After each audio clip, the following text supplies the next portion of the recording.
4 volumes 5 capacities, इन 9 line से आपके 12 साल में हर साल क्वेश्चन आए। Can you believe? मैम जैसे कि हम क्वेश्चन करते हैं डीपीपी मॉड्यूल, जैसे वापस टेस्ट आता है ना, तो उन क्वेश्चन को टेस्ट में वापस देख के जाए क्या?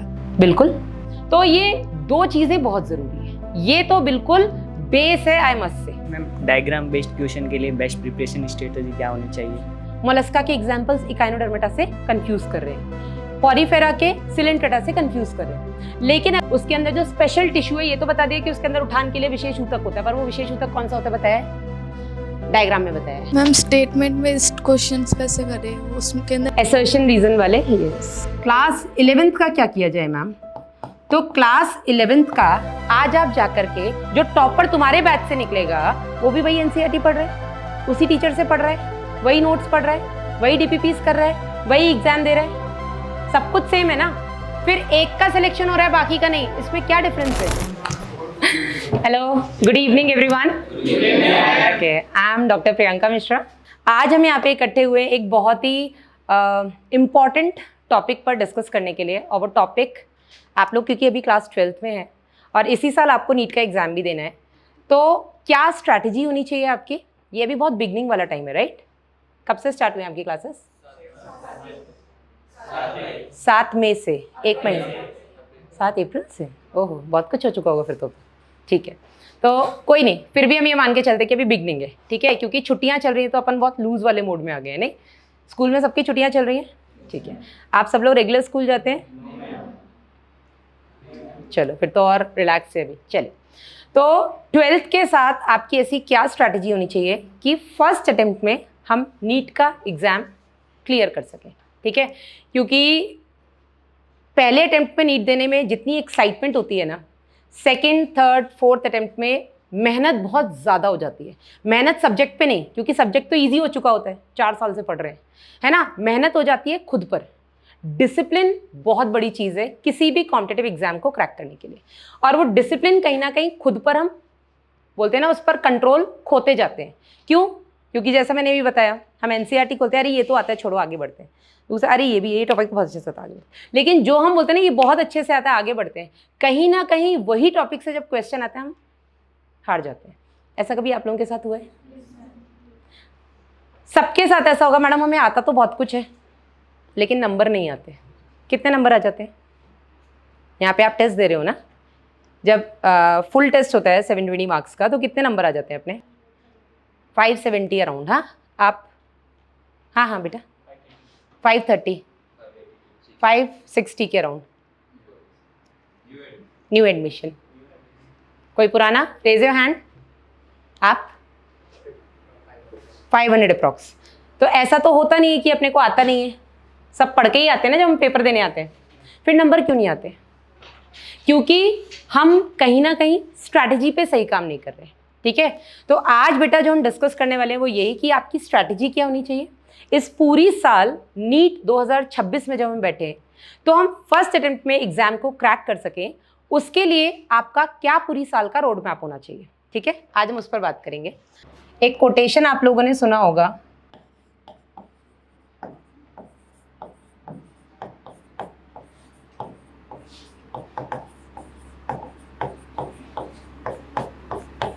ये मेरा ना फेवरेट कोटेशन है।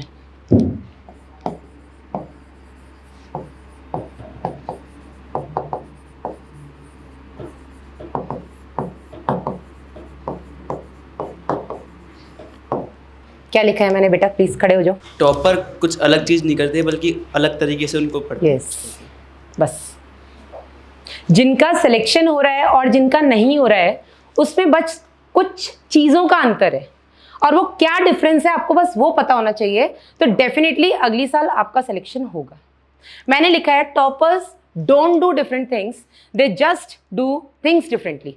जो टॉपर है वो कुछ अलग नहीं कर रहा है भाई, वो भी यही एनसीईआरटी पढ़ रहा है, वो भी वही तुम्हारी तरह डीपीपी पीडब्ल्यू से बहुत सिलेक्शन हो रहे हैं, उसी बैच में तुम बैठे हो, उसी बैच से किसी बच्चे का सिलेक्शन होगा वो भी यहीं बैठा हुआ। डिफरेंस क्या है? जो टॉपर तुम्हारे बैच से निकलेगा वो भी वही एनसीईआरटी पढ़ रहा है, उसी टीचर से पढ़ रहा है, वही नोट्स पढ़ रहा है, वही डीपीपीस कर रहा है, वही एग्जाम दे रहा है, सब कुछ सेम है ना। फिर एक का सिलेक्शन हो रहा है बाकी का नहीं, इसमें क्या डिफरेंस है? क्योंकि वो जो एक है वो सेम चीज को अलग तरीके से कर रहे हैं। अब ये अलग तरीका क्या है, इस पर बात करनी जरूरी है, ठीक है। ये अलग तरीका है बेटा, सबसे पहले वो एनसीईआरटी को आपने क्या बोला मैडम, हमने 2 बार पढ़ी, हमने 3 बार पढ़ी, वो 10 बार पढ़ रहे हैं। कितनी बार पढ़ रहे हैं? इतना तो मिनिमम है। मिनिमम समझते हो, बेस है ये। 20 बार पढ़ लो कोई बुराई नहीं है, पर 9 नहीं होना चाहिए, ठीक है ना। दूसरा, आप डीपीपी को 1 बार करते हो, अरे मैडम हो गया, 2 क्वेश्चन ही है, आके अगले दिन डिस्कस कर लिए या टीचर से पूछ लिए, मैडम कर लिए हमने। वो क्या करते हैं, जो क्वेश्चन उनसे नहीं बने पहले तो उसका कारण जानते हैं, क्या ये आज मैम ने पढ़ाया नहीं था क्या, ये क्वेश्चन यहाँ से है क्या, और फिर वो नोट्स खोलेगा, नहीं मैडम ने तो पढ़ाया है, फिर क्या मैंने क्लास में ध्यान नहीं दिया था जो मुझे नहीं आता था। वो उसका कारण जानेगा। नॉट ओनली डीपीपी प्लस जो वो अलग से क्वेश्चंस प्रैक्टिस कर रहा है, इन दोनों के केस में बेटा अगर क्वेश्चंस उससे बन रहे हैं तो बहुत अच्छी बात है, बोलते हैं ना वारे न्यारे होना। हाँ, अगर नहीं बन रहे हैं बेटा तो वो इनकी एनालिसिस करता है। एनालिसिस समझते हो? एनालिसिस समझते हो, केमिस्ट्री में आप लोग पढ़ते हैं ना, एनालिसिस, यस, विश्लेषण करता है कि मुझसे क्यों नहीं बना, है ना। और फिजिक्स की अगर हम यहाँ पे बात कर लें, क्योंकि वहाँ पे न्यूमेरिकल्स है ना, अगर कोई न्यूमेरिकल में आप फंस गए तो वहाँ पर फॉर्मूला लगता है, ठीक है। फॉर्मूला के अलावा वहाँ पर कुछ कंसेप्ट भी हम रिलेट कर पाते हैं। डायरेक्ट तो फॉर्मूला लगाएंगे नहीं ना, क्वेश्चन पढ़ने के बाद हम कंसेप्ट को रिलेट करते हैं, फिर हम फॉर्मूला अप्लाई करते हैं, फिर हम कैलकुलेशन करते हैं, तब जाकर के रिजल्ट आता है। यहाँ पर अगर उसका रिजल्ट नहीं आया, किसी क्वेश्चन का सही आंसर नहीं आया, तो वो क्या करेगा, वो पहले तो ये देखेगा क्या ये सर ने आज पढ़ाया नहीं था, अगर पढ़ाया था तो मुझे कैसे नहीं आया, मतलब मैंने क्लास में ढंग से ध्यान नहीं दिया, और अगर मैंने ध्यान नहीं दिया फिर मेरा कैलकुलेशन कैसे गलत हुआ, मतलब या तो मैंने जल्दबाजी में किया, क्योंकि नीट में देखने का मौका थोड़ा ना मिलेगा कैलकुलेशन सही है या नहीं, वो तो करेगा और आगे बढ़ेगा कि हाँ आ गया, है ना। तो वो एनालाइज करेगा, वो विश्लेषण करेगा कि मुझसे क्यों नहीं बना, और ना केवल एनालाइज करेगा, एनालिसिस के बाद वो उसको रेक्टिफाई करेगा। रेक्टिफाई मतलब सुधार करेगा, अपनी गलती को सुधारेगा। अगर उसकी गलती ये थी कि मैं क्लास में बैठा लेकिन मेरा ये ध्यान नहीं रहा जब सर ने ये पढ़ाया, तो मेरा ध्यान कहीं और था, तो वो अगले दिन उसको कैसे सुधारेगा, पूरा फोकस करके। अगले दिन वो जो थोड़ी बहुत बात करता था क्लास में वो नहीं करेगा कि यार इस बात के चक्कर में मेरा कल काम बिगड़ गया, समझे या नहीं। तो ये 2 चीज़ें बहुत ज़रूरी है, ये तो बिल्कुल बेस है आई मस्ट से। बायो में एनसीईआरटी कम से कम तुम्हारी बोलते ना शुड बी ऑन टिप्स, उंगलियों पे होनी चाहिए। मैं अभी एक क्वेश्चन पूछ लूँ एनिमल किंगडम का, नहीं मैडम मत पूछो मैडम, बेइज्जती हो जाएगी। पूछूं या नहीं पूछूं? मत ही पूछो मैडम, है ना। ऐसा क्यों? क्योंकि हमने एनसीईआरटी 2 से 3 बार पढ़ी। अगर एनिमल किंगडम जैसा, और पता है उसका वेटेज कितना है नीट में, 4 क्वेश्चन, 3 से 4 क्वेश्चन, 12 से 16 नंबर। जूलॉजी ऐसा सब्जेक्ट है जिसमें तुम 180 इजीली स्कोर कर सकते हो, चाहे पेपर कितना भी टफ क्यों ना हो। इस साल भी किया है बच्चों ने, ऑल्दो इस साल क्वेश्चन 42 आए थे जूलॉजी से, बट 42 के 42 बच्चे सही करके आए हैं। तो जूलॉजी आपके एग्जाम में, नीट में सबसे ज़्यादा स्कोरिंग सब्जेक्ट है, और उस सबसे ज़्यादा स्कोरिंग सब्जेक्ट में भी अगर तुम उसको ढीले में डाल दोगे तो तुम बाकियों में क्या करोगे। तो जूलॉजी में ये गलती तुम्हें नहीं करनी है। टोटल मिलाकर के आपके जूलॉजी में 15 चैप्टर है, 9 आपके क्लास 11th के, 6 आपके क्लास 12th के। अब हम इस पर बात कर लेते हैं।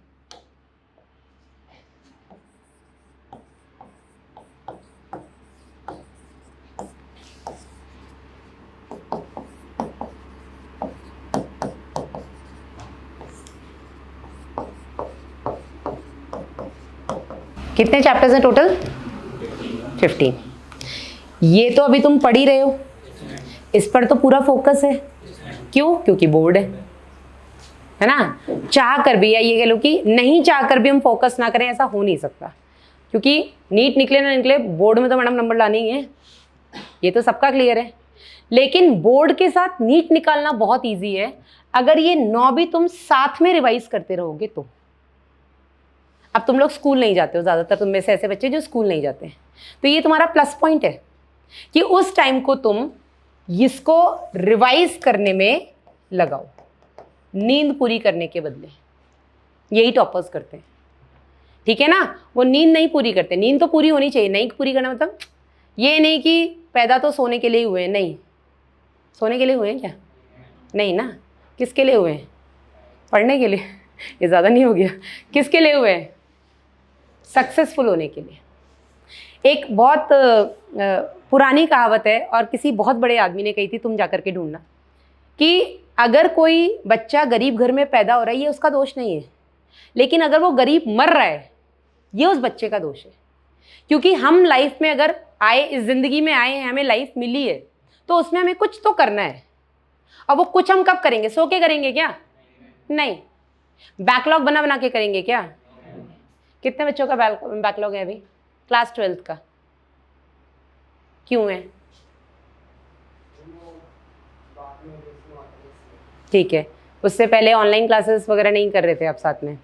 और किसी का बैकलॉग देखो, सच बोल रहा है, और किसी का बैकलॉग नहीं, सबका क्लियर चल रहा है। ठीक है, मतलब हम अपना अभी तो 100% दे रहे हैं। उसका मैंने रीज़न भी बताया, क्योंकि बोर्ड है मैडम, उसमें हल्का छोड़ नहीं सकते।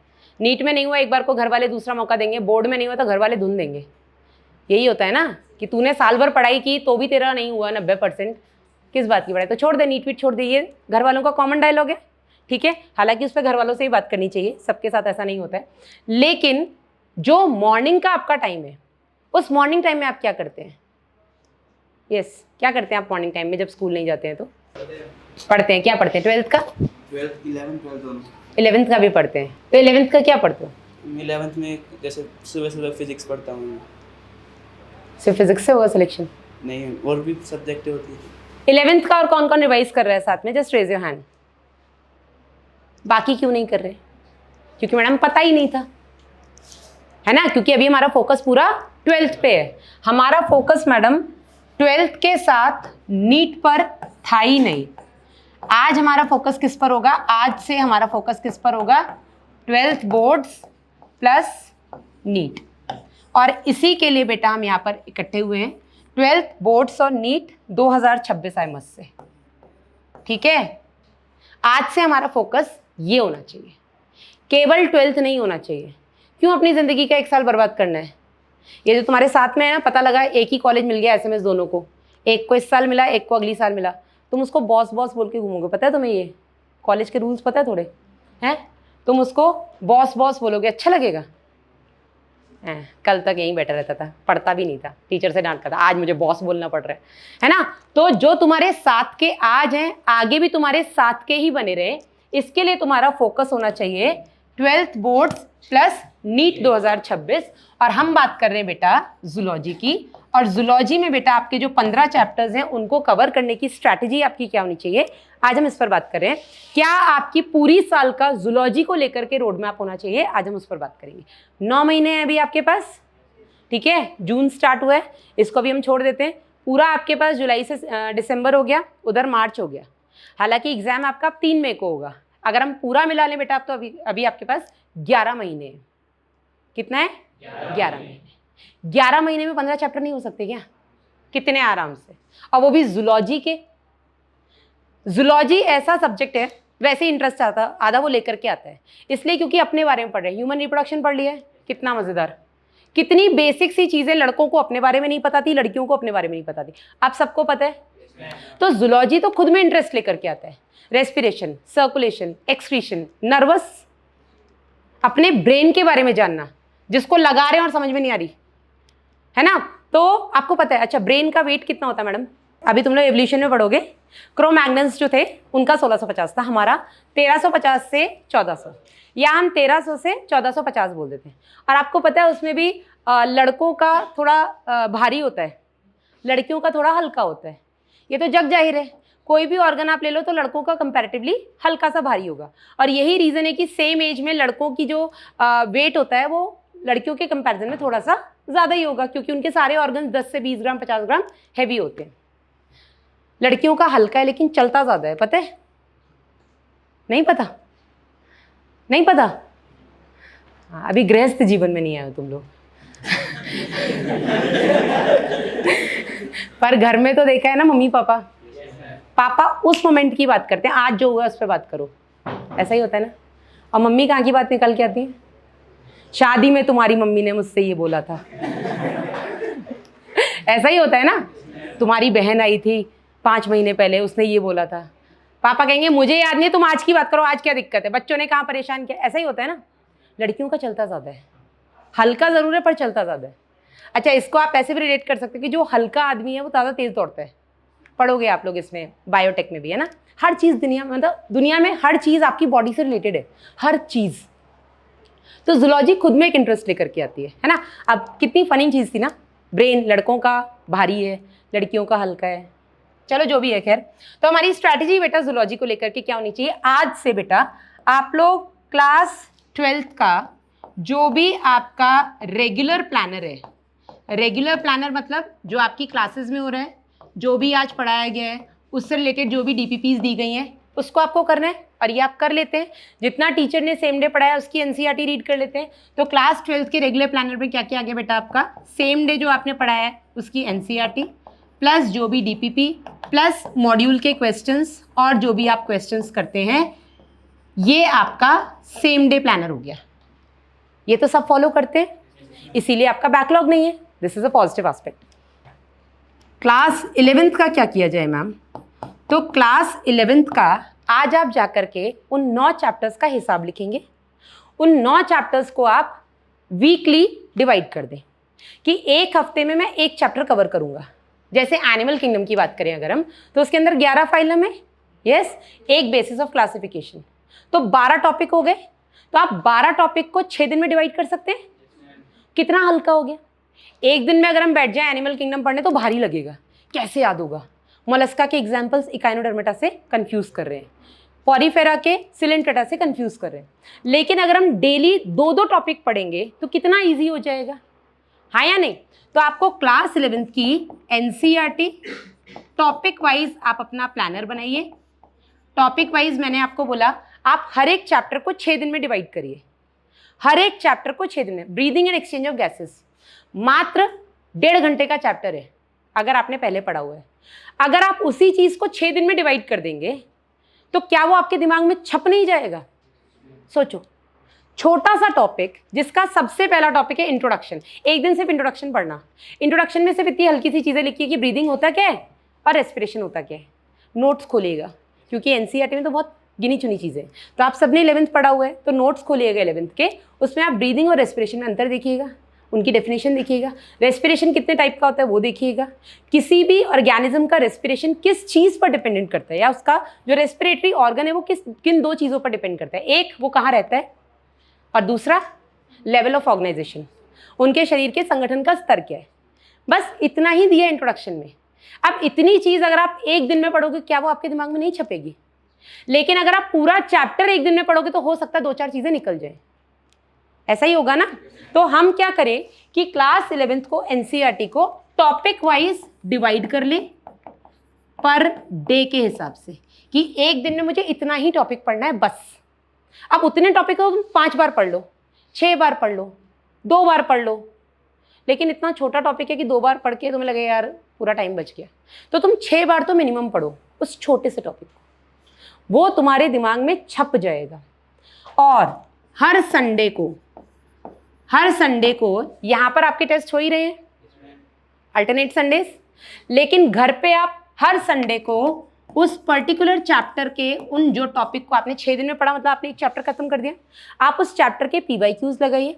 क्लास 11th की जो भी आपको DPPs मिली हैं वो लगाइए, प्लस क्लास 11th का जो मॉड्यूल आपको मिला है उस चैप्टर का मॉड्यूल के सारे क्वेश्चंस लगाइए। कर सकते हैं, कितना सिंपल है। और यही बस एक टेक्निक होती है 12th के साथ नीट निकालने की। हम 11th को क्या बर्डन की तरह ले लेते हैं कि मैडम 11th हमारा पूरा वेस्ट हो गया, और ये हर बच्चे की कंप्लेंट है, आपकी भी होगी कि मैडम 11th में हम इतना सीरियस रहे नहीं, क्योंकि 12th में हम बोर्ड पहाड़ दे के आए थे। बोर्ड को अपन पहाड़ी समझते हैं, क्योंकि मम्मी पापा ने बचपन से दिमाग में यही बिठाया है कि बोर्ड दे दो लाइफ ईजी है, सबके दिमाग में ऐसे ही बैठा है, बोर्ड दे दो लाइफ सेट है। तो हम बोर्ड दे करके एकदम चिल हो जाते हैं, अरे अब तो हम डॉक्टर बनेंगे। आके यहाँ 11th में थोड़ा बहुत पढ़ते हैं, ठीक है, फिर 1 साल मस्ती करते, तब तक फिर से बोर्ड आ जाता है, और फिर भैया 12th कर ले, उसके बाद तुझे जो करना है वो कर। 12th में कम से कम हमारी नाक मत कटाना, उसके बाद तुझे जो करना है वो कर। लेकिन वो ये समझाना भूल जाते बेटा कि तू 10th तक तुझे जो करना है वो कर, उसके बाद के 2 साल बहुत क्रूशियल है। अब उसके पीछे रीज़न है हमारे पेरेंट्स को इतना नहीं पता, लेकिन आपके टीचर्स को पता है, आप जिस माहौल में आए हो आपको पता है। अगर हमारे पेरेंट्स ने बोला भी है 10th के बाद लाइफ चिल है, तो भाई नहीं है, लाइफ अब चिल कभी नहीं है। 10th तक अभी हो सकता है आपको लग रहा हो पढ़ाई बहुत बड़ी चीज़ है, पढ़ाई ना हो जिंदगी में तो मज़े ही आ जाए, बहुतों को लगता होगा, है ना। लेकिन मैं आपको असलियत बताती हूँ कि पढ़ना दुनिया का सबसे आसान काम है। अभी तुम्हारे पास सिर्फ एक स्ट्रेस है कि ये 90 चैप्टर करने हैं फिजिक्स केमिस्ट्री बायो के, सिर्फ एक स्ट्रेस है, पढ़ाई पढ़ाई पढ़ाई। जिस दिन पढ़ाई खत्म हो गई ना, एक्चुअल दुनिया में निकले ना, गृहस्थ जीवन में आए ना, इतना स्ट्रेस है, एक स्टेटस मेंटेन करना है अपने लिए, फैमिली के लिए, 4 लोग हमें क्या कहेंगे, फिर कंपैरिजन शुरू हो जाता है ना कि उसका बच्चा तो ये बन गया, मैं कहाँ हूँ। तो पढ़ना दुनिया का सबसे आसान काम है, इससे आसान कुछ नहीं है। इसलिए बोलती हूँ सिर्फ पढ़ो। अभी अगर ये 2 साल तुमने ढंग से निकाल लिए ना, एमबीबीएस में अगर मैं बोलूँ लाइफ चिल है तो ये मैं गलत होंगी। चिल नहीं है लेकिन इतनी हेक्टिक नहीं है। लेकिन अगर एमबीबीएस नहीं हो, मैं ये भी कहती हूँ देखो MBBS is not the end of life. बहुत सारे बच्चे बोलते हैं मैम नीट नहीं निकला, मैम अब एमबीबीएस नहीं, मैम हमारी तो जिंदगी बर्बाद होगी। तो मैं उनको ये बोलती हूँ बेटा MBBS is not the end of life. अगर एमबीबीएस नहीं मिलता है कोई बात नहीं, बहुत कुछ है दुनिया में करने को। लेकिन अगर आपने बायो ये सोच के लिया है कि मुझे तो एमबीबीएस ही करना है, तो उस एमबीबीएस के लिए जी जान लगा दो ना। और वो कैसे लगेगा, ऐसे। जूलॉजी में आपका टारगेट होना चाहिए 180 नंबर, और वो 180 नंबर बेटा ऐसे ही आते हैं। सिर्फ मैं जूलॉजी की बात कर रही हूँ, वो 180 नंबर सिर्फ ऐसे आते हैं। 11th बहुत इजी है, 12th तो उससे भी ज़्यादा इजी है। बताओ 6 चैप्टर, उसमें भी ह्यूमन रिप्रोडक्शन, रिप्रोडक्टिव हेल्थ जैसे, जिनमें तो बिना बोले इंटरेस्ट आ जा रहा है। रिप्रोडक्टिव हेल्थ हो गया खत्म, बताओ कुछ रटना पड़ा उसमें, तो 2 चैप्टर तो वैसे ही तुम्हारे हो गए, बचे 4। बायोटेक इतना इंटरेस्टिंग है, तुम्हें बहुत मजा आएगा पढ़ने में। एवोल्यूशन कहानी है। पूरे 12th में अगर कोई चैप्टर रटने वाला या याद करने वाला तो वो केवल एक, मानव स्वास्थ्य और रोग, ह्यूमन हेल्थ एंड डिजीज। इसके अलावा बाकी 5 चैप्टर्स इतने ईजी है ना, कब यूं हो जाएंगे पता ही नहीं लगेगा। आप कहाँ फंसते हैं हम क्लास 11th में। लेकिन सबसे इंपॉर्टेंट बेटा, आप पढ़ रहे हो 6 दिन, सब कुछ कर रहे हो, जो मैंने यहाँ पर भी मेंशन किया है वहाँ भी मेंशन किया है, वो ये कि आपको एनसीईआरटी को कम से कम 8 से 10 बार, कम से कम बोल रही हूँ, ज़्यादा से ज़्यादा की तो कोई लिमिट नहीं है, ठीक है। इसके अलावा आपको डीपीपी सारी सॉल्व करनी है। इसके अलावा बेटा आपको टेस्ट जितने हो सकते हैं उतने देने हैं, मोर एंड मोर, इसका कोई अंत नहीं है। क्योंकि मैंने पीछे क्या बोला था, toppers don't do different things, they just do things differently. आप 4 टेस्ट देते हो, बढ़िया नंबर आ रहे हैं, अब नहीं दूंगा मैं एक आध, क्योंकि इसमें होता क्या है, लगातार अपने क्या 650, 670, 680 नंबर आ रहे हैं, फिर किसी एक टेस्ट में घर में कोई फंक्शन आ गया, पढ़ नहीं पाए मैडम, तो उसकी वजह से मैडम अब मैं टेस्ट नहीं दूंगा क्योंकि मैंने पढ़ा नहीं है। ये कभी एटीट्यूड मत लाना। पढ़ा हो नहीं पढ़ा हो, टेस्ट में ज़रूर बैठना है, क्योंकि उससे जो आपके नीट वाले एग्जाम के दिन जो घबराहट होती है ना, वो खत्म हो जाएगी कम से कम। और वो खत्म होनी बहुत ज़रूरी है, क्योंकि कई बार बच्चों का पेपर इसलिए ख़राब होता है, इसलिए नहीं ख़राब होता है कि उन्हें आता नहीं, उन्हें सब कुछ आता था, इसलिए ख़राब होता है मैडम हम घबरा गए। I have seen so many such cases. ऐसे ऐसे बच्चे जो रेगुलर टेस्ट में 690 प्लस लेकर आ रहे हैं, उनका सिलेक्शन नहीं हो रहा। क्यों मैडम, वहाँ जाके इतनी घबराहट हो गई, पहली बार बैठे थे। अरे तुम यहाँ आकर डेली बैठ रहे हो ना, ऐसा ही वहाँ होगा, बस यहाँ दोस्त हैं, वहाँ दोस्त नहीं है। समझे या नहीं? तो आज से आपका फोकस बहुत क्लियर होना चाहिए। आज ही घर जाकर के जूलॉजी का पहला चैप्टर जो भी आपका मन करे, it's not always animal kingdom. मैं एनिमल किंगडम इसलिए बोल रही हूँ बिकॉज सबसे पहले एनिमल किंगडम आता है एनसीईआरटी में जूलॉजी का। लेकिन अगर आपका मन करे ह्यूमन फिजियोलॉजी से स्टार्ट करना है, आप ह्यूमन फिजियो से करिए। आज से आपका ये स्केड्यूल बन जाना चाहिए, एक चैप्टर 6 दिन, और इसके हिसाब से आपके 9 हफ्ते यानी कि लगभग 2.5 महीने में सब खत्म हो गया। एक बार एनसीईआरटी पूरी हो गई, उसके डीपीपीज लग गए, उसके मॉड्यूल के क्वेश्चंस हो गए, पीवाईक्यूज हो गए, 2.5 महीने बाद फिर से सेम वापस से फर्स्ट चैप्टर उठाओ। और ऐसे अगर मैं 10 महीने लगा रही हूँ, 11 हैं वैसे तो, 10 महीने के हिसाब से कितनी बार हो गई एनसीईआरटी तुम्हारी? 4 बार। और जब तुम एक बार बैठोगे तो एक बार में एनसीईआरटी तुम्हारी कम से कम 2-3 बार हो जाएगी, 7 बार हो गई। 2 से 3 बार तुमने क्लास 11th में पढ़ी है, और एग्जाम टाइम पे तुम वैसे ही पढ़ोगे, क्योंकि यहाँ पर जब भी तुम्हारी फाइनल टेस्ट सीरीज होगी तो फुल सिलेबस टेस्ट होता है, तो तुम सब कुछ पढ़ोगे। समझ आ रहा है? लग रहा है हम कर सकते हैं? ऐसा तो नहीं लग रहा नहीं मैडम मुश्किल है? मुश्किल है क्या? जूलॉजी में तो मुश्किल नहीं है कम से कम, क्योंकि जूलॉजी वैसे भी 4 सब्जेक्ट में सबसे ईजी है। जूलॉजी में 180 लाना is the easiest thing you can ever have. NEET के एग्जाम में अगर कुछ सबसे ईजी तो वो आपका जूलॉजी है, और आई गेस सबसे कम चैप्टर्स भी जूलॉजी में ही है। बॉटनी में कितने हैं? केमिस्ट्री में 15 से तो ज़्यादा ही होंगे यार, फिजिक्स में भी 15 से ज़्यादा ही होंगे, तो सबसे कम चैप्टर्स भी इसी में है। सबसे ज़्यादा रिवीजन के चांसेस भी यही बनते हैं, हाँ या नहीं? निकाल लोगे? पक्का? एक साल बाद फिर आऊँगी, इनफैक्ट नीट के एग्जाम से पहले आऊँगी, ठीक है? हाउस द जोश? पक्का? थोड़ा लो लग रहा है यार, थोड़ा जोर से बोलो, हाउस द जोश? तो यही आपकी स्ट्रैटेजी होनी चाहिए बस। तो जूलॉजी सबसे इजी है, एक सब्जेक्ट पर तो कमांड ले लो। देखो हर बच्चे को अपनी कैपेबिलिटी पता है, राइट? हर बच्चे को पता है मैं कितना कर सकता हूं, लेकिन ये हर कोई कर सकता है, इतना मैं भरोसा देती हूँ। बच्चों को कई बार लगता है यार फिजिक्स मुझसे नहीं हो पाएगी, मुझे भी अपने टाइम पे लगता था कि फिजिक्स नहीं हो पाएगी यार, बायो तो मैं कर ही लूँगी, जेनेटिक्स में फंस जाऊँगी, इतना तो मैं कर ही लूँगी। तब भी मुझे भरोसा था कि जूलॉजी तो मैं निकाल ही लूँगी। हमारे टाइम पे तो पेपर का मतलब लेवल बहुत अलग होता था। हमारे टाइम पे एनिमल किंगडम 2.5 महीने चलता था, समझ सकते हो? क्लास में 2.5 महीने हम सिर्फ एनिमल किंगडम पढ़ रहे हैं, हर एक फाइलम का क्लास पढ़ रहे हैं, सबके एग्जाम्पल्स पढ़ रहे हैं, डिफरेंसेस पढ़ रहे हैं। अब नहीं है इतना, बहुत लिमिटेड चीज़ें आपको पढ़नी है, लेकिन क्वेश्चंस जितने ज़्यादा प्रैक्टिस करोगे और टेस्ट जितने ज़्यादा दोगे, वो ही बेटा आपका बेड़ा पार लगाने वाला है। सिर्फ ये 4 ही फॉर्मूले हैं आपके। डन? किसी को कोई डाउट है बेटा तो पूछ सकते हैं please. Ma'am diagram based question के लिए बेस्ट प्रिपरेशन स्ट्रेटजी क्या होनी चाहिए? डायग्राम बेस्ड क्वेश्चंस की बेटा बात करूं तो मैं एक बात बोलती हूँ कि जब भी आपको डायग्राम दिखे ना तो अपन नागिन मोड में आ जाओ। नागिन मोड समझते हो? ऑल्दो इट्स अ मिथ, आप लोग एनिमल किंगडम पढ़ चुके हो। मिथ मतलब ये एक क्या बोलते हैं, गलत धारणा है समाज में कि अगर कोई नाग को मार दे तो नागिन उसकी फोटो अपनी आंखों में खींच लेती है, ऐसा कुछ है ना? सुना होगा सबने सुना होगा, पर ऐसा कुछ नहीं होता है। This is not the fact, but हाँ एक मिथ तो है। तो जब भी आपको डायग्राम अपनी किताब में दिखे, या मैम या सर जो भी आपको क्लास में डायग्राम बनवाते हैं, तो डायग्राम जब भी आपके सामने आता है तो आप बिल्कुल ऑब्जर्वेशन मोड में आ जाओ। ऑब्जर्वेशन समझते हो? चीज़ों को महसूस करो कि क्या है, कहाँ पर है। आप चीज़ों को ऑब्जर्व करो कि क्या लिखा है यहाँ पे, क्यों, मतलब एक एक लाइन का डिफरेंस। जैसे आपका एक बार नीट में क्वेश्चन आया हुआ है, इसमें एक लंग का डायग्राम है ना, जिसमें ये प्लूरल मेम्ब्रेन हो गई, ठीक है? कितनी प्लूरल मेम्ब्रेन होती हैं? 2, पैराइटल एंड विसरल, ठीक है। और यहाँ पर आपके ये ब्रोंकाई, ब्रोंक्यूल्स, ठीक है, और यहाँ पर ये छोटे छोटे एल्वियोले। अब यहाँ पर जो क्वेश्चन था बेटा, उसमें एक एक लाइन का खेल था। जैसे नीचे डायफ्राम भी होता है, ठीक है, यहाँ पर डायफ्राम भी है। अब लाइन का जब खेल होगा बेटा, तो एक लाइन यहाँ होगी, एक लाइन यहाँ होगी, एक लाइन यहाँ होगी, और हो सकता है एक ट्रैकिया में भी थी, एक लाइन यहाँ हो गई, ठीक है।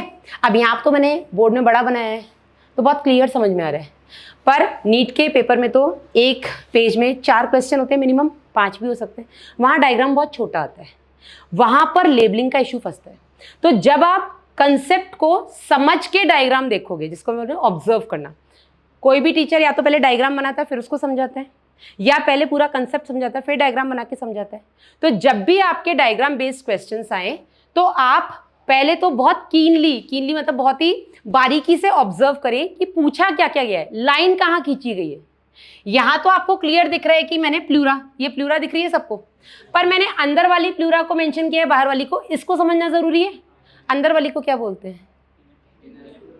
हाँ, इनर आउटर कुछ नहीं होता है, विसरल प्लूरा होता है, आउटर इज पैराइटल प्लूरा, ठीक है। तो आपको कभी भी डायग्राम बेस्ड क्वेश्चन आता है तो आपको उस डायग्राम से रिलेटेड जो भी कंसेप्ट है तुरंत उसको रिवाइज करना है दिमाग में, और फिर आपको ये मेंशन मतलब इस चीज़ को ध्यान रखना है कि लाइनिंग कहाँ पर है।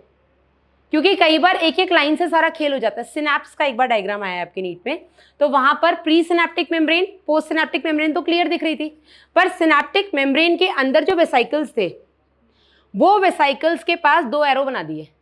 एक एरो जो क्लियर दिखा रहा है कि ये वेसाइकल है, दूसरा उसके अंदर जो न्यूरोट्रांसमीटर्स थे। तो बच्चे कंफ्यूज हो गए, वेसाइकल पूछ रहा है, ट्रांसमीटर पूछ रहे हैं। तो आपको डायग्राम को बहुत कीनली ऑब्जर्व करना है, लाइनिंग को क्लियर समझना है, उसके बाद ही बेटा एक एक ऑप्शन से आपका आंसर गलत हो सकता है। ठीक है, सो डायग्राम बेस्ड क्वेश्चन का अब बहुत ज़्यादा चलन नहीं रहा, पर होता है और कभी भी आ सकता है। देखो, आपको किसी भी डायग्राम को एनसीईआरटी में हल्के में नहीं लेना है। कंसेप्ट तो इंपॉर्टेंट है, पर डायग्राम उससे ज़्यादा इंपॉर्टेंट है। तो जब भी आपकी एनसीईआरटी में कोई भी डायग्राम आता है, आपको उस डायग्राम से रिलेटेड हेडिंग क्या है वो पता होनी चाहिए। जैसे एनिमल किंगडम, सबसे ज़्यादा वहीं पर डायग्राम बच्चे कंफ्यूज करते हैं, इसलिए मैं बार बार इसका नाम ले रही हूँ कि वहाँ पर हर एक फाइलम में 2-2 एग्जाम्पल उनके डायग्राम दिए हुए हैं। ठीक है, तो पहले तो आपको पता होना चाहिए कि कौन सा फाइलम से रिलेटेड है। एनिमल किंगडम से जो क्वेश्चंस आते हैं वो आते हैं, एक डायग्राम दे दिया और how many of the following features are related with this, निम्न में से कितने लक्षण इस चित्र से संबंधित है ना। तो कितने, तो सबसे पहले तो आपको ये पता होना चाहिए चित्र किसका है, और वो कहाँ लिखा होता है, नीचे हेडिंग में, सब हेडिंग में। तो आपको अगर पता लग गया ये नेरीज का चित्र है, तो नेरीज कौन से संघ से संबंधित है, एनिलिडा से। अब आप रिलेट कर पाएंगे उसको। लेकिन अगर आप डायग्राम ही नहीं पहचाने, आप उसको नेरीज के बदले समझ रहे हो, चलो आपने समझ लिया उसको हिरुडीनिया समझ लिया, वो भी आपका उससे संबंधित है एनिलिडा से। लेकिन नेरीज और हिरुडीनिया में क्या अंतर है, अंतर क्या है, एनिलिडा संघ से है फिर भी अंतर है। एक तो उनमें चलन का जो अंग है, नेरीज में पैरापोडिया है, पार्श्वपाद जिसको हम बोलते हैं, और हिरुडीनिया में मसल्स हैं, लॉन्गिट्यूडनल और सर्कुलर मसल्स। इसके अलावा उनमें आपका परिसंचरण तंत्र, हिरुडीनिया में खुला तरीके का, नेरीज में बंद प्रकार का। इसके अलावा बेटा वो उनके सेक्सेस, हिरुडीनिया में मेल और फीमेल्स एक ही होते हैं, नेरीज में अलग होते हैं, हाँ या नहीं। तो सबसे पहले कोई भी डायग्राम अगर आप एनसीईआरटी में देखते हैं तो आपको उसकी सब हेडिंग को अपने दिमाग में बिठाना जरूरी है कि डायग्राम है किसका। इसके बाद उस डायग्राम से रिलेटेड वो डायग्राम किसका है, और उस जो भी डायग्राम दिया हुआ है उससे रिलेटेड टॉपिक्स के जो भी अंदर सब फीचर्स हैं वो क्या है, ये आपको पता होना चाहिए। ठीक है, तो आपको कभी भी एनसीईआरटी में कोई डायग्राम आए, क्लास में टीचर कोई डायग्राम बनवाए, तो उसको आपको कीनली ऑब्जर्व करना है, डायग्राम को समझना है। कई बार ऐसा होता है, जैसे अगर हम फीमेल रिप्रोडक्टिव सिस्टम की बात करें, पढ़ चुके हैं आप लोग, मेल रिप्रोडक्टिव सिस्टम की बात करें, इसमें अगर आप एनसीईआरटी नहीं भी पढ़ेंगे ना, अगर आपने डायग्राम समझ लिया है तो आप डायग्राम देख करके पूरा टॉपिक समझा सकते हैं। और यही क्लास में टीचर्स करते हैं। जब भी हम नर जनन तंत्र शुरू करते हैं तो पहले हम डायग्राम बनाते हैं, हाँ या नहीं, फिर हम बताते हैं कौन सा प्राथमिक जननांग है, कौन सा द्वितीयक जननांग है, द्वितीयक में भी सहायक नलिकाएं कौन सी हैं, फिर हम डायग्राम में समझाते हैं। ये अधिवृषण जा रहा है, ये आपका वास डिफरेंस, ये आगे जा करके किस तरीके से मूत्रजनन नलिका बना रहा है, उससे पहले वो स्खलन नलिका बना रहा है। स्खलन नलिका किससे मिलकर बनती है, जल्दी बताओ, सेमिनल वेसाइकल की डक्ट और वास डिफरेंस। ठीक है ना, तो सब कुछ आपके डायग्राम में ही कहानियां हैं। एनसीईआरटी में डायग्राम कम है लेकिन टीचर्स ज़्यादा बनवा देते हैं। तो कोशिश करो जितना हो सके टॉपिक को डायग्राम्स और फ्लो चार्ट की हेल्प से समझने की। फ्लो चार्ट समझते हैं, ठीक है। और कोई डाउट? आई होप मैंने आपका डाउट लिया। यस, एनसीईआरटी पढ़ने का तरीका क्या? एनसीईआरटी आप पहले पढ़ते हैं या टीचर के पढ़ाने के बाद? टीचर के पढ़ाने के बाद। ठीक है, अब बैठ जाओ। यही सही तरीका है। सबसे पहले तो खुद से एनसीईआरटी नहीं पढ़नी है, क्योंकि एनसीईआरटी किताब नहीं है, एनसीईआरटी ग्रंथ है। अगर एनसीईआरटी किताब होती तो टीचर के नोट्स और एनसीईआरटी बराबर होते, लेकिन एनसीईआरटी की हर एक लाइन के पीछे कहानी है, और उस कहानी को या तो हम डायग्राम के फॉर्म में समझाते हैं, या हम कहानी की तरह समझाते हैं, या हम उसको डायग्राम फ्लो चार्ट के फॉर्म में समझाते हैं। ठीक है, जैसे एनसीईआरटी अगर हम बात करें नर जनन तंत्र की, तो बहुत लिमिटेड सी चीज़ें कहती है कि नर जनन तंत्र में एक जोड़ी वृषण होते हैं, वृषण उदर गुहा के बाहर होते हैं, इसलिए होते हैं क्योंकि उनको 2 से 2.5 डिग्री टेम्परेचर कम चाहिए होता है। ये आपने रिसेंटली पढ़ा है, इसलिए मैं इसका एग्जाम्पल ले रही हूँ। ठीक है, और शुक्र जनन के लिए इतना ही टेम्परेचर चाहिए। इसके अलावा इसमें सहायक नलिकाएं होती हैं, सहायक नलिकाओं में भी सबके नाम नहीं दिए हैं या नहीं। एनसीईआरटी में ट्यूबलाई रेक्टाई नाम नहीं दिया है, रेटी टेस्टिस दिया है वृषण जालिका, उसके बाद अधिवृषण, ट्यूबलाई रेक्टाई का नाम नहीं दिया है। ठीक है, इसके अलावा बेटा एनसीईआरटी में जब हम बात करते हैं शिशन की, तो उसके बारे में बहुत कुछ नहीं बताया गया है। उसके अंदर जो स्पेशल टिश्यू है ये तो बता दिया कि उसके अंदर उठान के लिए विशेष ऊतक होता है, पर वो विशेष ऊतक कौन सा होता है बताया है, डायग्राम में बताया है ना, लेकिन हम क्लास में बताते हैं। एनसीईआरटी ने लिख दिया कि विशेष ऊतक होता है जो उठान के लिए होता है, लेकिन वो विशेष ऊतक कैसे काम करता है उठान में ये नहीं बताया है। टीचर बताता है। ठीक है, तो एनसीईआरटी की हर एक लाइन के पीछे कहानी है, पहले उस कहानी को समझो। इसीलिए बोलते हैं क्लास में बहुत फोकस्ड होके लेक्चर को अटेंड करो। इसके बाद जाके टीचर भी पढ़ाते हैं क्लास में एनसीईआरटी।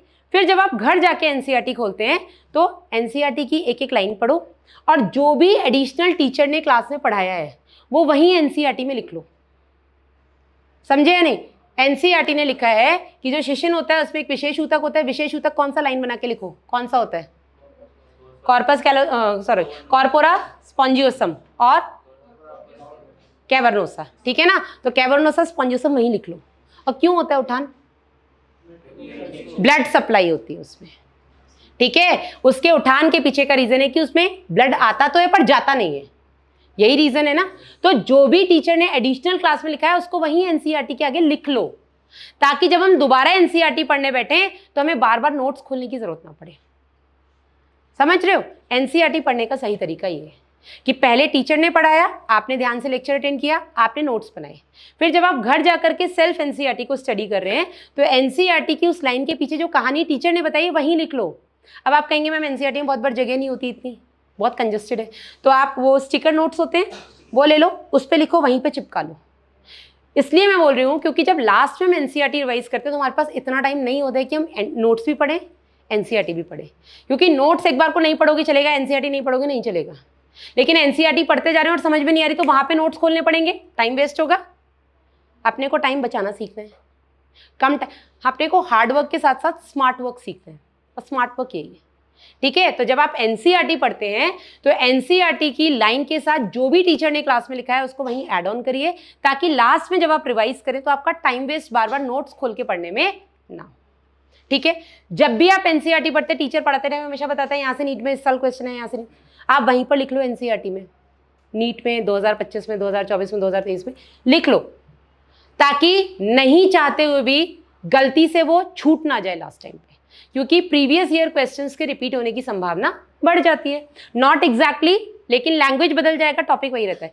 बात करें breathing and exchange of gases, श्वसन एवं गैसों का विनिमय, आप पिछले 12 साल का पेपर उठा के देख लो, 2 ही टॉपिक से क्वेश्चन आए हैं और वो इतने छोटे। एक टॉपिक है आपका श्वसन संबंधी आयतन और क्षमताएं, पल्मोनरी और रेस्पिरेटरी वॉल्यूम्स एंड कैपेसिटीज। कितनी लाइनें?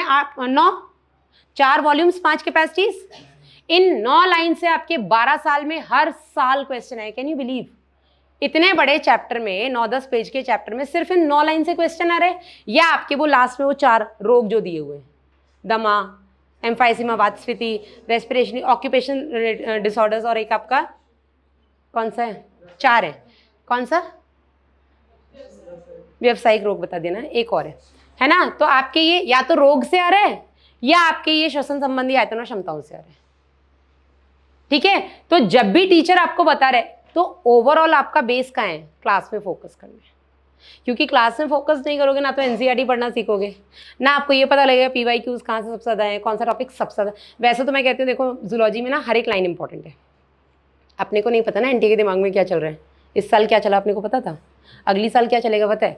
लेकिन आपको ये पता होना चाहिए कि कहाँ से सबसे ज़्यादा क्वेश्चन आए हैं, तो वहाँ से क्वेश्चन के रिपीट होने की संभावना बढ़ जाती है। ठीक है, तो ये ना हो कि यार ये तो पता था फिर भी छूट गया। ठीक है, और कोई डाउट? मैम बायोलॉजी कैसे याद करें? थ्योरी बहुत ज़्यादा है। बायोलॉजी कैसे याद करें? थ्योरी बहुत ज़्यादा है। थोड़ी बहुत ज़्यादा? थ्योरी बहुत ज़्यादा है, याद करना ही नहीं है यार। ये समाज में ये ना भ्रांति फैली हुई है, अक्सर ये आईआईटी वालों ने फैलाई है। बैठ जा कि बायो तो रटना पड़ता है। रटना पड़ता है क्या? ह्यूमन रिप्रोडक्शन रटना पड़ा क्या? नहीं, समझना पड़ता है। बायो को सिर्फ समझना है, और फिजिक्स में तो फिर भी रटना पड़ेगा। ये आईआईटी वालों का, ये उनकी फैलाई हुई ये भ्रांति है, आईआईटी वाले अच्छे होते, नीट वाले, ऐसा नहीं होता है भाई। जो बच्चा, एक यूकेजी के बच्चे के लिए उसकी यूकेजी की बुक्स भी बहुत टफ है, 10th के बच्चे के लिए उसकी 10th की बुक भी टफ है। अब 10th वाले अरे तुझे पढ़ना ही क्या है, उसके हिसाब से तो उसे बहुत पढ़ना है ना भाई। तो सेम बेटा, अगर हम बायो पढ़ने बैठे तो बायो, पहली बात तो इसको चीज़ को अपने दिमाग से निकाल दो कि बायो रटने नहीं, बायो रटने वाला सब्जेक्ट नहीं है, बायो समझने वाला सब्जेक्ट है। अगर डॉक्टर रट के जाएगा पेशेंट करने के लिए कि नहीं नहीं ऐसा केस आएगा, देखो पथरी है तो यहाँ इंजेक्शन लगेगा, यहाँ से काट कूट के निकाल दो, पथरी ज़रूरी है क्या जो पड़ी? मेडिकल लाइन में जितना, आईआईटी वालों में तो फिर भी सब कुछ रिलेट करता है, मेडिकल में कुछ रिलेट नहीं करता। जो हम किताबों में पढ़ते हैं वो आइडियल केसेस होते हैं कि दमा का रोगी है तो ऐसा होगा, ये उसके लक्षण होंगे और ये उसकी दवाइयाँ होंगी। लेकिन जब आप प्रैक्टिकली मिलते हो पेशेंट से तो वो सिर्फ दमा का नहीं होता है, उसके पीछे डायबिटीज़ भी होती है, उसको हाइपरटेंशन, उसको बीपी की भी दिक्कत शिकायत है, उसकी फैमिली हिस्ट्री में कैंसर भी चल रहा है। तो जब आप पेशेंट से डील करते हो तो वो थ्योरी से बहुत अलग है। आप जो दिमाग में बिठा के बैठे हो, अच्छा ये वाला डायबिटीज़ का पेशेंट है उसको ये दवाई दे दो बस, नहीं। आप जब पेशेंट से डील करते हो आप डायबिटीज़ वाले पेशेंट को वो दवाइयाँ नहीं दे सकते जो आपने पढ़ी हुई हैं। आपको ये देखना पड़ेगा, अच्छा आपको बीपी भी है, अच्छा आपका ऑपरेशन भी हो चुका है, सर्जरी हुई है 4 दिन पहले, तो फिर आपको ये दवाई बिल्कुल नहीं ले सकते। बहुत सारी दवाइयों के कॉन्ट्राइंडिकेशन है कि इस वाले केस में ये दवाई वैसे तो आइडियल है डायबिटीज़ पेशेंट के लिए, पर इस केस में ये दवाई बिल्कुल मत दे देना। हाइपरटेंशन, बीपी की सबसे ज़्यादा वेराइटीज़ हैं दवाइयों की, है ना, लेकिन वहाँ पर भी आप किसी भी पेशेंट को कोई सी भी बीपी की दवाई नहीं दे सकते हो। तो बायो को सबसे पहले तो जो दिमाग में, मैडम याद कैसे करें, बायो याद नहीं करना है, बायो समझना है, याद खुद ब खुद हो जाएगा। बायो समझने वाला सब्जेक्ट है, हर एक लाइन की कहानी तो वैसे ही यार चलते फिरते चल जाती है ना। और मैम स्टेटमेंट बेस्ड क्वेश्चंस कैसे करें, उसके अंदर असर्शन रीजन वाले, हाँ। यस, चलो ये सबसे कॉमन डाउट है और यहीं पे ज़्यादातर बच्चे फंसते हैं, मैम असर्शन रीजन क्वेश्चंस कैसे करें। तो असर्शन रीजन क्वेश्चन करने के लिए 2 शब्द, अच्छा ये तो बता ही सकते हो असर्शन सही है गलत है, रीजन सही, ये तो क्लियर है ना। स्टेटमेंट सही है या स्टेटमेंट गलत है इसमें दिक्कत नहीं होती, दिक्कत आती है मैडम वो ए और बी ऑप्शन में कि वो उसको जस्टिफाई कर रहा है कि नहीं कर रहा है ना। तो इसको पढ़ने के लिए बेटा सबसे पहले आपको जो भी असर्शन है पहले आप इसको पढ़िए, और यही पढ़ा जाता है पहले, ठीक है, इसको आप फर्स्ट पढ़िए, पहले पढ़िए, फिर दूसरे नंबर पे आप रीजन पढ़िए, है ना। दूसरे पहले आप स्टेटमेंट पढ़ेंगे फिर आप रीजन पढ़ेंगे। अब अपने को ये समझ में आ गया दोनों सही है। अब हमें क्या निकालना है, वो जस्टिफाई कर रहा है कि नहीं कर रहा है। जस्टिफाई कर रहा है या नहीं कर रहा है उसके लिए आप क्या करेंगे, पहले दूसरा स्टेटमेंट पढ़िए, फिर उसके आगे क्योंकि, ताकि, इसलिए, ये लगा करके पहला स्टेटमेंट पढ़िए। एग्जाम्पल, नीट में आया हुआ क्वेश्चन है 2024 में और ह्यूमन रिप्रोडक्शन से रिलेटेड है, रिसेंटली आप लोगों ने पढ़ा है। क्वेश्चन में स्टेटमेंट था कि योनिच्छद दैट इज हाइमन, है ना, किसी भी फीमेल में कौमारी की पहचान है, ये स्टेटमेंट था, ठीक है। और रीजन ये था कि योनिच्छद पहले सेक्सुअल इंटरकोर्स में जरूरी नहीं है हमेशा टूटे, ठीक है, ये सही है, और पहले वाला स्टेटमेंट गलत है, ठीक है। अब अगर मैं इसको थोड़ा सा पलटूं, मुझे एग्जैक्टली याद नहीं है लेकिन क्वेश्चन ऐसा ही था कि योनिच्छद, उसमें भी यहीं कहीं फंस रहे थे, एक्सप्लेन है या नहीं है कि योनिच्छद कौमारी की पहचान नहीं है। चलो पहला स्टेटमेंट हो गया कि योनिच्छद किसी भी फीमेल में कौमारी की पहचान नहीं है, सही है। दूसरा स्टेटमेंट है कि योनिच्छद कभी कभी फीमेल्स में फर्स्ट सेक्सुअल इंटरकोर्स के बाद भी रह जाती है ना, और कभी कभी बिना सेक्सुअल इंटरकोर्स के भी ब्रेक हो जाती है। दोनों स्टेटमेंट सही है, अपनी जगह पढ़ लिए। अब हम दूसरा स्टेटमेंट पहले पढ़े कि योनिच्छद कभी कभी फीमेल में पहले सेक्सुअल इंटरकोर्स के बाद भी रह जाती है, कई बार बिना सेक्सुअल इंटरकोर्स के भी टूट जाती है, इसलिए योनिच्छद फीमेल में कौमारी की पहचान नहीं है। रिलेट हुआ, मतलब एक्सप्लेन कर रहे हैं, समझ में आया। तो सबसे पहले आपको क्या करना है, असर्शन पढ़ना है, फिर आपको रीजन पढ़ना है। तो पहले तो हम ये निकालेंगे ना दोनों स्टेटमेंट सही हैं गलत हैं, पहला से तो आधा आंसर तो उसी से आ जाएगा अगर एक सही एक गलत हो गया तो। लेकिन अगर दोनों सही हैं और अपने को लगाना है अब आंसर जस्टिफाई कर रहा है कि नहीं कर रहा है, तो हम क्या करेंगे, पहले रीजन पढ़ेंगे, फिर हम उसके आगे इसलिए या ताकि, अच्छा ऐसा, फिर हम बोल करके असर्शन पढ़ेंगे। अगर वो उसको जस्टिफाई कर रहा होगा तो स्टेटमेंट कंप्लीट होगा, हाँ या जैसे भी मैंने बताया। और अगर उसको इसलिए ताकि ये शब्द लगाने के बाद स्टेटमेंट कंप्लीट नहीं हो रहा है, मतलब वो उसको जस्टिफाई नहीं कर। कितनी सिंपल ट्रिक है, ये पता थी, आज से ही करके देखना, ठीक है। और कोई डाउट, यस प्लीज।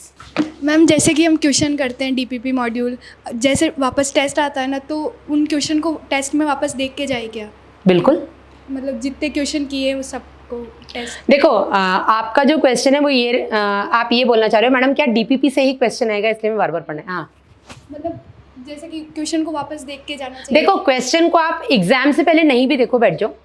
एक मैं यहाँ पर एक और कोटेशन यहाँ पे यूज़ करूँगी। सबसे पहला हमने कोटेशन आज कौन सा यूज़ किया, toppers don't do different things, they just do things differently.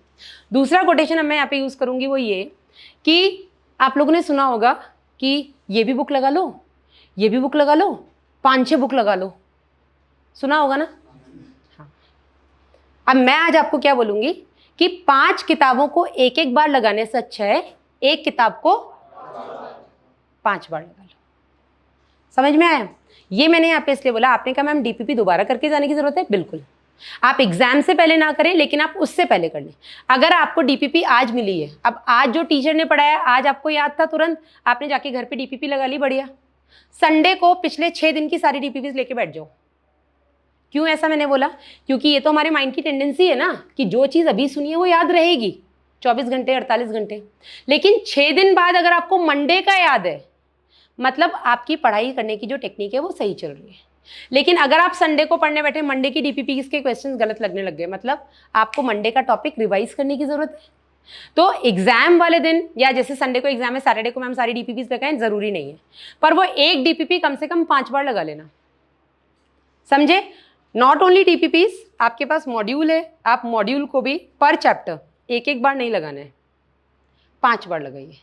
और ऐसा नहीं कि बैक टू बैक लगा ली 5 बार, नहीं, आज लगा ली, 2-3 हफ्ते बाद फिर वही चैप्टर उठा लो, उसके क्वेश्चंस फिर लगा लो। ह्यूमन रिप्रोडक्शन हो चुका है, रिप्रोडक्टिव हेल्थ हो चुका है, अभी क्या चल रहा है? हेल्थ एंड डिजीज एवोल्यूशन चल रहा है, ठीक है। तो ह्यूमन रिप्रोडक्शन के चैप्टर के क्वेश्चंस आज रात को बैठ के लगाना।